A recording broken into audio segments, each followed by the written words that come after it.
Now, I will start another topic of your Unit 1, Thermoregulation and Cold Tolerance. This topic is heat, balance, and energy. Now, we know that the body tightly regulates the body temperature through the process called thermoregulation, in which the body can maintain its temperature within certain boundaries. एक boundary के मध्य body जो है अपने temperature को maintained रखता है. The core temperature of the body remains steady around 36.5 to 37.5 degrees C. ये जो रेंज है टेम्परेचर का, ये प्लस माइनस 0.5 से वेरिएशन इसमें आ सकती है. किसी किताब में ये जो रेंज है टेम्परेचर का 37 से 37.8 तक है. किसी किताब में या किसी रेफरेंस में आपको ये 36.5 टू 37.5 की रेंज में मिलता है. तो ये जो कोर टेम्परेचर है, इसके अंतर्गत ही बॉडी का जो टेम्परेचर है वो होना चाहिए, ना इससे ऊपर ना इसके नीचे. In the process of ATP production by cell throughout the body, approximately 60% of the energy produced is in form of heat. जैसे हम पिछले लेक्चर में मैंने आपको बताया कि जब हमारे फूड का मेटाबॉलिज्म होता है, उसमें से आधी जो एनर्जी है वो एटीपी के रूप में संचित हो जाती है और बाकी आधी जो है वो हीट के रूप में निकलती है. और ये जो हीट है ये हमारे बॉडी के टेम्परेचर को बनाए रखने में सहायक होता है. Thermoregulation is an example of negative feedback. ये जो थर्मोरेगुलेशन है नेगेटिव फीडबैक का एग्जाम्पल है. कैसे? जब हमारे टेम्परेचर कम होता है तो शरीर में ऐसी क्रियाएं होने लगती है जो कि इसके टेम्परेचर को बढ़ाने के लिए चालू हो जाती है. यानी कि जब टेम्परेचर कम है तो एक्टिविटी बढ़ेगी उस टेम्परेचर को बढ़ाने के लिए, और यदि हमारा टेम्परेचर ज़्यादा है तो एक्टिविटी होगी उसको कम करने के लिए. तो ये एक नेगेटिव फीडबैक का एग्जाम्पल है. The hypothalamus in the brain is the master switch that works as a thermostat to regulate the body's core temperature. और ये हमने शुरू के लेक्चर में मैं बता चुकी हूँ कि थर्मोस्टैट जो शरीर का है वो हाइपोथैलेमस है. If temperature is too high, hypothalamus can initiate process to lower the temperature. These include increasing the circulation of blood to the surface of the body to allow the dissipation of heat through skin, initiation of sweating to allow evaporation of water on the skin to cool its surface. यानी ये negative feedback किस तरीके से है? जब हमारा temperature शरीर का ज़्यादा हो जाएगा, टू हाई हो जाएगा, तो हाइपोथैलेमस ऐसी क्रियाएं स्टार्ट कर देगा जिससे कि हमारा टेम्परेचर कम होए. कन्वर्सली यानी कि इसके विपरीत, यदि टेम्परेचर हमारा कम होता है, गिरता है, तो हाइपोथैलेमस इस तरीके से काम शुरू कर देगा जिससे कि हमारे शरीर का जो टेम्परेचर है वो बढ़े. यानी कि शिवरिंग चालू हो जाएगी, वेसोडाइलेशन स्टार्ट हो जाएगा. और ये किस प्रकार से होगा? हमारे जो मसल्स है उसको सिग्नल दिए जाएंगे कि उनमें एक्टिविटी स्टार्ट हो, जिससे कंपन शुरू होगा. हमारे जो एंडोक्राइन ग्लैंड्स हैं उनको संदेश दिया जाएगा जिससे कि जो वेन्स हैं, कैपिलरीज हैं, उनका नैरो होना या उनका खुलना ये उनको निर्देश दिए जाएंगे. तो जब हमारे शरीर से ऊर्जा को बचा के रखनी होती है, कंजर्व करनी होती है, तो हमारी जो वेन्स है उनमें कंस्ट्रिक्शन होता है। The body uses more energy to generate more heat. In addition, thyroid hormone will stimulate more energy use and heat production by cell throughout the body. इस तरीके से थायराइड हार्मोन को भी संदेश दिया जाता है जो कि फिर अपने हार्मोन्स को रिलीज़ करके एनर्जी के इंक्रीज़ को या हीट के प्रोडक्शन को फेवर करती है।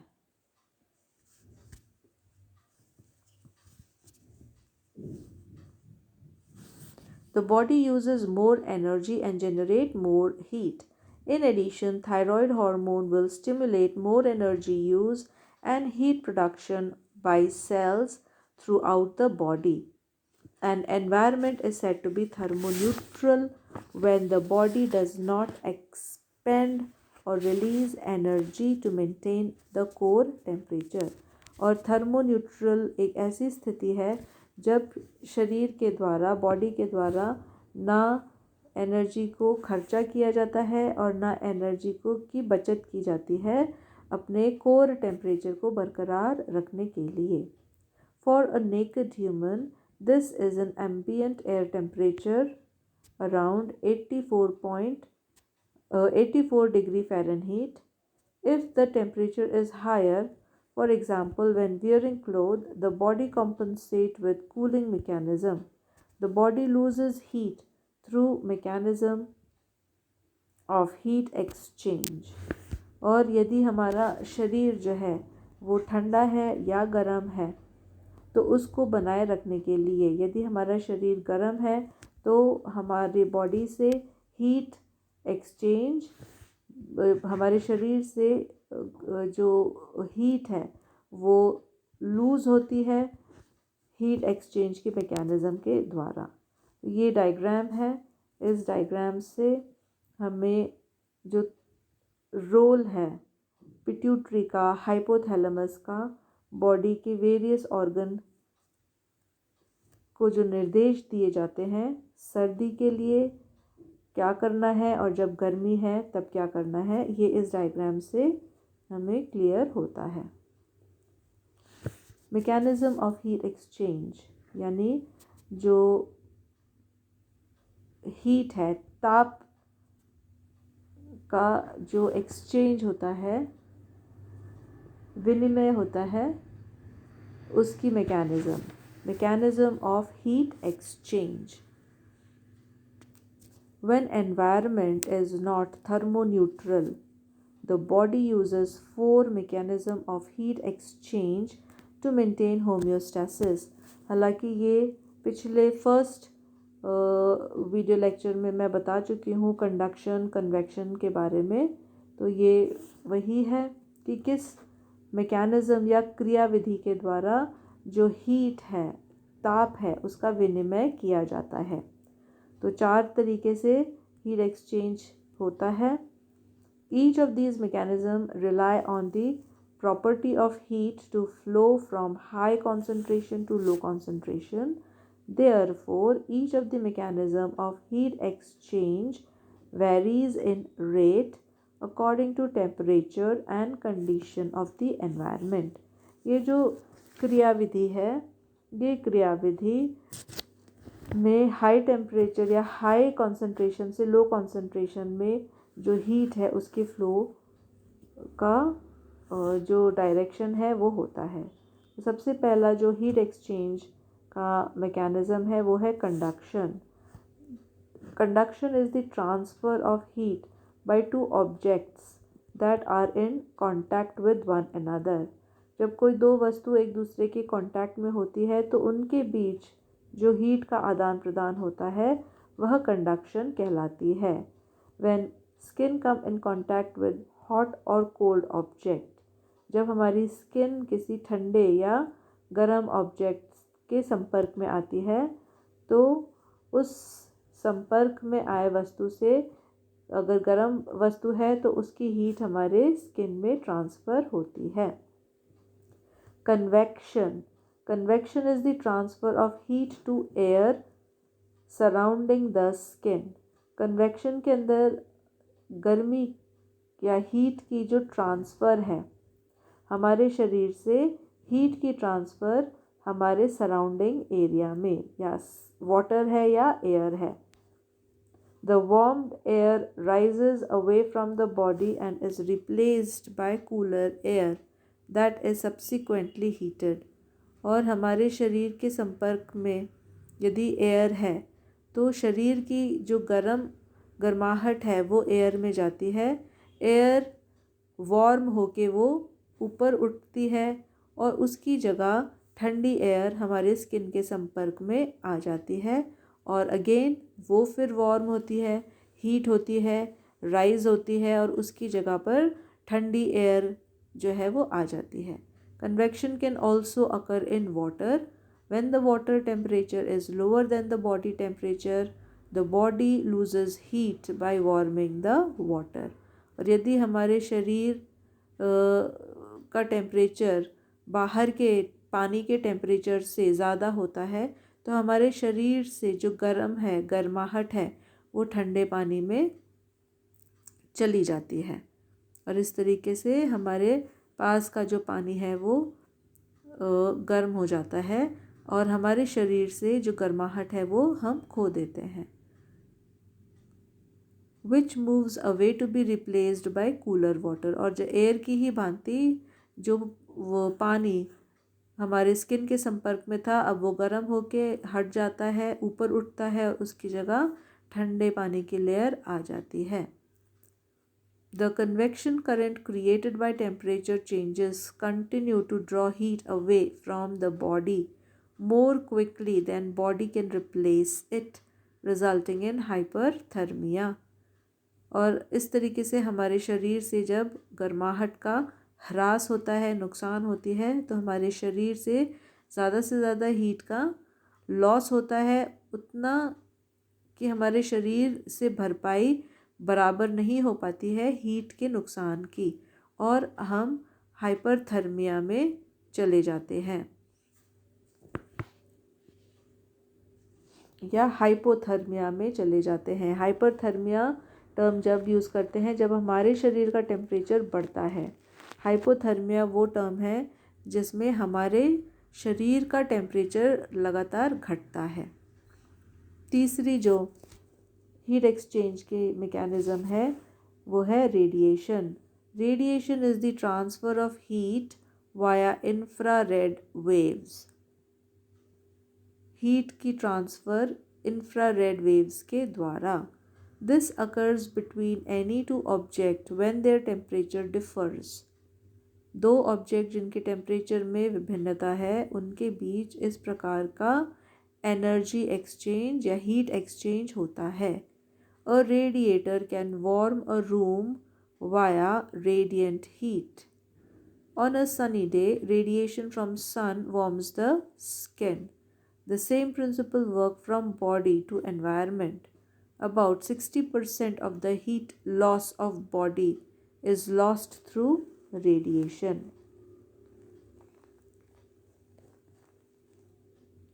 Evaporation.